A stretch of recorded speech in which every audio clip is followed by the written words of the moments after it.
welcome all of you to the show. This is Wellness Talk, and I am George Batista, your host and your wellness advocate. Wellness Talk is the show that goes over the latest in health and healing, nutrition, and supplements. We take the mystery out of supplements, we take the mystery out of health, give you some tips and tricks every week. So hopefully you can live a longer and happy life. Glad you guys could be with me this week. Make sure you go to georgebatista.com. That's where all the articles that we go over are housed. And make sure you're not only reading those articles, but make sure you're sharing them. Okay, sharing them with your friends and family, because I think they are they're very helpful. And I think if you find someone that it may be helpful for, if it's not helpful for you, maybe helpful for somebody else. Okay, so that's another way you support this show, is by sharing the information, because we're trying to empower as many people as possible. So you can support the show that way, or you can support this show through Patreon, or you can just listen to the show every single day. However it is, I appreciate you, and I thank you so much for helping us to grow. All right, so this week we're going to talk about a subject that I haven't really gone over on this show previously. I mean, we've kind of glanced over it a little bit, but we really haven't gone in depth into it, and it's the subject of hair loss. So we're going to talk. We're going to talk about why people lose their hair. What is the issues? Okay, whether it's medications or illnesses or whatever the case may be, or is it just simply aging? And is there anything we can do about it? Is there anything we can change about it, right? Is it a genetic problem? All these things, right? These are all questions that we have. So we're going to talk about this, okay? So first thing we're going to do from Harvard Medical School, we're going to talk about the anatomy and physiology of hair and how it grows. Then we're going to talk about the issues, right? What are the common issues that lead to hair loss? Then from Jillian Levy, we're going to talk about DHT, dihydrotestosterone. And dihydrotestosterone is one of those things that it's been implicated in the enlargement of prostate gland for men, but new science is showing that it's actually also one of the causes of hair loss. So we're going to talk about what it is, how it works, and can we inhibit this? Very important, right? I think you'll find this of interest. Then we're going to, from Wellness Resources, we're going to talk about stress and hair loss. How can we deal with stress and also hair loss at the same time? And how can we help ourselves nutritionally, where we can kind of lessen the risk of us losing our hair and at the same time dealing with stress, because sometimes they go hand in hand, right? So we'll talk about that. And then finally, our Wellness Resources Nutrient Spotlight of the Week is Strengthener Plus. And this is their premier hair, skin, and nails formula. So we're going to talk about what's in it, how it can help to strengthen your hair, skin, and nails, and why you should be taking it if you need to do so. So that's what we got on tap for this week. Let's get started.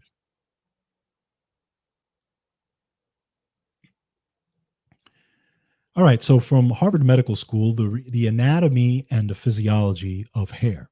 Okay, so let's talk a little bit about hair.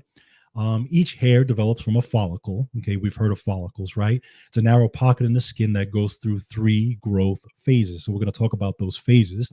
The first one is the anagen phase. Okay, and this is the active growth phase. This lasts about 2 to 7 years. Okay, then we have the catagen phase, and this is the transition phase. This lasts about 2 weeks, and during this phase, the hair shaft moves up towards the skin.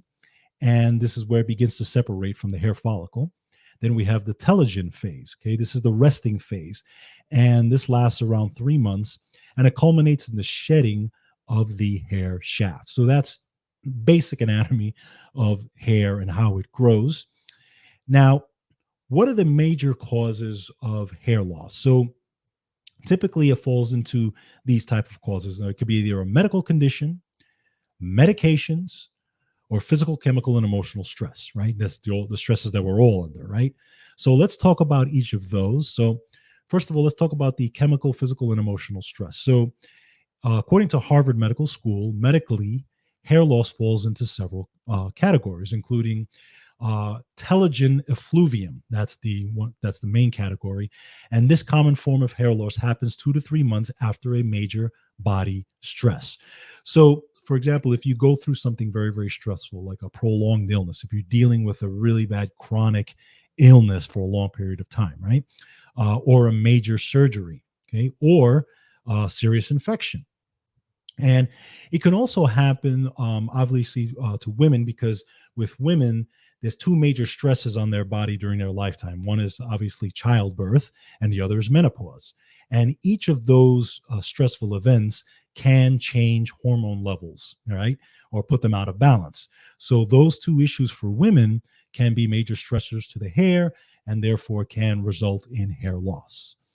Now, let's look at medications. What are the different medications that can also result in hair loss? You have everything from anticoagulants to antibiotics, antidepressants, thyroid medications, steroids, acne medications, immunosuppressants. All these medications can contribute to that as well. So if you're on those medications, obviously, just keep those things in mind. You work with your doctor if you feel that there's an issue where they may be causing you to lose your hair. That could be a side effect of that, because obviously all medications have all different types of side effects, right? So keep that in mind. Then we have the illness or the medical condition part of it, which could be things like autoimmune issues, right? Hypothyroidism, hyperthyroidism, systemic lupus, syphilis, sex hormone imbalance, and even nutritional deficiencies. Because if you're deficient in things like protein and iron and zinc and biotin, all that can lead to hair loss. So just some things to keep in mind. Now, from Jillian Levy, DHT, dihydrotestosterone, its role in hair loss and how to reduce it. So what is dihydrotestosterone? So dihydrotestosterone, or DHT, is converted from testosterone. Obviously, both men and women both have testosterone. Men typically have more testosterone than women do, but we both convert dihydrotestosterone. Now, DHT has typically been implicated in prostate enlargement. So there's science out on it. They still say that the jury's still out on whether it's the actual cause of prostate enlargement. They're not exactly sure. They're still talking about it, but that's one of the general things you've heard in the news when it comes to prostate, men and prostate enlargement. DHT has generally been implicated in that, but new science is showing that now it's also implicated in hair loss. So how does this work? So according to the Society of Endocrinology, almost 10% of the testosterone produced by an adult each day is converted to dihydrotestosterone. Now, in men, it's converted by the testes and the prostate. For women, it's converted by the ovaries. Now, here's what's interesting. The amount of the amount of dihydrotestosterone that is made and converted in your body is based off of the amount of testosterone that you have.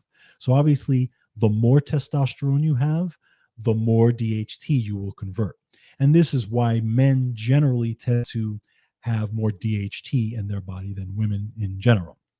But women, as they get older, can also convert more, because you have to remember that as women get older and into menopausal age, again, their testosterone may go up, and that can convert more DHT. But again, everyone is different. Now, we know that testosterone is controlled by the hypothalamus and by the pituitary gland, and those are the main control centers of your brain. So what does DHT actually do? So it does do some things in your body. It's responsible for, the growth of body hair and pubic hair. It helps with the onset of puberty in both boys and girls, leading to the development of the genitals. Okay. It also is involved with muscle. It actually, to some extent, helps to adults to maintain muscle as they age, just like testosterone does. So DHT is involved in this process. Now, it is believed, okay, and this is where the science comes in on this now. It's now believed that DHT contributes to what's called androgenic alopecia, okay, or basically what's called male and female pattern baldness. Now, the mechanism of action in this is because it binds to receptors in the oil glands of scalp follicles, causing them to shrink. Okay. Now, how does it do this? Well, in order for DHT to be converted from testosterone, it needs a it needs an enzyme, and this enzyme is called 5-alpha reductase enzyme. So what this enzyme does is it actually causes follicles to miniaturize and shortens their lifespans, eventually causing them to stop producing hair altogether. And by the way, this enzyme is stored inside of hair follicles, on the oil glands of hair follicles. So that's the mechanism of action that they've seen. Okay. But they're saying that this is the main culprit of hair loss in these situations. So the next question is, how do we deal with this, right? How is there a way to stop this process or lessen this process? Well, there's different ways. They have what's called DHT blockers, and these are generally available by prescription. Okay, and what these blockers do is they actually help to stop the DHT from binding to the 5-alpha reductase receptor in the hair follicles. In other words, helping them to remove DHT from the scalp. That's the mechanism of the blocker. Now, these blockers, you may have heard of them. Propecia is one of them. Proscar is the other one. They're generally taken by mouth. Now, men typically take these. Now, they do not advise women to take these, especially if they're in childbearing years or if during pregnancy, because it can lead to various hormone complications during pregnancy and development. So just keep that in mind for women out there as far as these types of things. Now, what can high DHT symptoms include in both men and women? So in women, it can include increased body, facial, and pubic hair growth. It can lead to irregular periods or stopping of the menstrual cycle altogether. It can lead to the development of acne, often in the chin, jaw, and the back. And it could also lead to abnormal changes to the genitalia. Now, for men, it can lead to delayed onset of puberty, reduced pubic hair and body hair in general, and abnormal development of the genitals in the womb. Okay, so these are things that these are general symptoms of high DHT, both men and women. So, are there things we can do to stop this process? So, besides the DHT blockers that we talked about by prescription, there may be mechanisms whereby you can ingest, whether it's supplements or food. The evidence is iffy on this, but we'll mention those as well. Obviously, things that contain zinc, antioxidants lycopene, and the amino acids L-lysine, high fiber foods, biotin, and many foods that contain proanthocyanins may be capable of inhibiting DHT to some extent. But again, the science is not absolutely 100% clear on this. So, but what foods can contain that? So you want to take a look at tomatoes, watermelons, carrots, mangoes, nuts and seeds, wheat germ, greens and spinach, Swiss chard and kale, bananas, eggs, fish like mackerel, sardines, tuna, salmon, all these things, and anything that has really high antioxidant status. Okay, so all of these have been shown and they've been studied to possibly stop DHT, from binding. But again, we don't know for sure, but you know what? It's worth a try either way. So just some science on DHT and the science behind baldness. I'm sure they will come out with more science on DHT and maybe even more stuff on how it works, and maybe things that can work even better than the blockers. But just something to keep in mind when it comes to this whole process. Next, from Wellness Resources, stress causing hair loss, protect and fortify with nutrition. Okay, so we're going to talk about how nutrition and go a little bit deeper into nutritional answers for this type of thing. So now we talked about the mechanisms of hair growth and the phases of the actual hair growing. So now let's take a step back for a second and take a look at the two main phases of hair. Okay, we have what's called the pre-emerging hair growth, and we have the post-emerging hair growth. Now, the pre-emerging hair growth is obviously what hasn't grown yet, right? What's still inside the scalp or the follicles, that type of thing. Okay, so that can be affected by oxidative stress. Okay, so it's influenced by genetics, sex, age, hormones, and signals from your brain, including thyroid, also adrenals, overall health, blood supply to the scalp, and nutritional status. Now, oxidative stress to pre emerging hair comes from smoking, UV radiation, inflammation from chemicals, toxins, germs, irritants, and stress hormones. Now, let's talk about post emerging hair and oxidative stress. So, post emerging hair is basically the hair on your head, okay? And it's affected by things like weather, exposure to sunlight, hair care habits and treatments, as well as conditions of your scalp. So, think about it as like, do you use curling, women, do you use curling irons? Do you use coloring, bleaching in your hair, straightening? Do you use the hair dryer? All these things obviously play a role in oxidative stress when it comes to the hair that's actually on your hair, or the post emerging hair. Okay. Now, what about age and hair growth?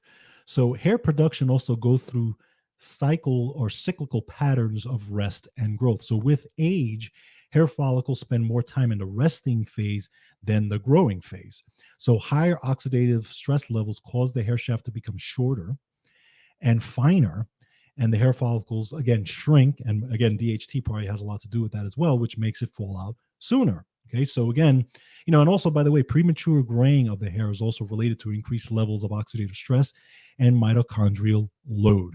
Mitochondria has something to do with this as well. So, what are the nutrients? What are the things that we need to help with this process, or try to help keep things as healthy as possible?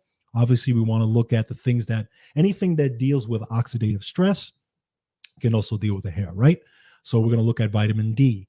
We're going to look at A, C, E, and B vitamins, biotin, zinc, copper, calcium, magnesium, selenium, and silica. All these things are important. Other things like saw palmetto. Saw palmetto, by the way, is also used for prostate support as well. Ginseng and resveratrol. All these things are great, okay? But another thing these nutrients do is they provide a variety of support, such as blood flow to the scalp. They provide a substrate for growth, and they also provide antioxidant protection to the hair follicle and the surrounding tissues. Now, also, there have been case reports that show evidence of coenzyme Q10 protection against drug-induced side effects of hair loss related to mitochondrial damage. Coenzyme Q10, think about that. Now, iron is huge in this process. So you want to make sure that your iron status is optimal, okay? Because it is required for hair growth, and iron is one of the most common nutrient deficiencies in the world, okay? So make sure your iron is as optimal as possible. Now, excuse me. Other things that you can use from Wellness Resources, as far as just strengthening your overall hair, your scalp, and your hair, skin, and nails, okay? So we have Sulfur Plus, we have Beauty, we have Strengthener Plus, which I'm going to talk about in a few minutes anyway. We have Performer Plus, Saw Palmetto, Resveratrol Ultra, and Super Coenzyme Q10 Ubiquinol. Okay, so those are top choices when it comes to stress and the hair. Now, obviously, you can also take a look at Thyroid Helper and Adrenal Helper and Stress Helper. Again, if you're dealing with a thyroid issue or adrenal issue, those supplements can support that. And then also take a look at, are you absorbing the nutrients, right? So if you are having intestinal problems, if you are having poor digestion or malabsorption, then obviously you want to take a look at the digestive enzymes. And because again, if you're not ingesting all these nutrients, then it's not going to, obviously you're not going to get the benefit from these nutrients. So make sure your digestion is up to par. So those are things you can take a look at. Obviously, you go to Wellness Resources, myvitaminresource.com, and you can take a look at any of those supplements if you want to check them out. All right, finally, our nutrient spotlight for the week. We have the zinc formula for hair, skin, and nails. It's called Strengthener Plus from Wellness Resources. Now, This formula is fantastic because it's a special zinc formulation with important cofactor nutrients, and this is again where Wellness Resources really shines, because they make sure in all of their formulas they have all the cofactors involved. Because a lot of people tell me, oh, a lot of people ask me actually, can I just take zinc? Can I just take silica? Can I just take this or that for this issue, or whether it's for hair or whatever it is? And it just doesn't work that way. You need the cofactors for not only just absorbability, but you need them because everything works with everything else. These are just all pieces to the larger puzzle. It's just like again, I always talk about when you bake a cake, you don't just use one ingredient, right? You use a lot of different ingredients. Otherwise, if you just used one ingredient, the cake would not grow properly. So think about the nutrition in the same aspect. So this formula contains MSM sulfur, it contains copper, it contains B6, and it contains bamboo extracts providing silica. Now, MSM sulfur is a helpful mineral for hair strength and skin. And by the way, it works synergistically with zinc in these areas. Okay. Now, zinc is required for MSM sulfur to work properly in the formation of healthy body structures. Okay. And Strengthener Plus also contains copper and silica, which helps to strengthen the collagen of bone structure. And silica is also the main component in the hair shaft. So you got to have that silica. And this is why this formulation is so powerful. Okay. So also zinc, and we talked about thyroid. So if you're dealing with a thyroid issue, for example, zinc is imperative in the thyroid process, right? Because it also helps with the conversion of thyroid. It also helps with making sure that the thyroid gland is working properly. So you need that to help with the thyroid process, but at the same time, it works for helping to strengthen the hair, skin, and nails. So it has a dual effect when it comes to this. So if you're dealing with a thyroid issue and hair loss, zinc and a formula like this is fantastic for. So again, check out Strengthener Plus from Wellness Resources. Again, go to myvitaminresource.com.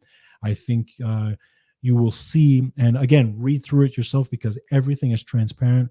Read all the ingredients they have, and I think you will be thoroughly impressed by what it has and also what it can do. So check it out. Okay. So, all right. So that's what we have on tap for this week. Thank you so much for joining me this week. Again, thank you for your support. GeorgeBatista.com. As always, check out all the information we go through and that we post on there. It's growing day by day.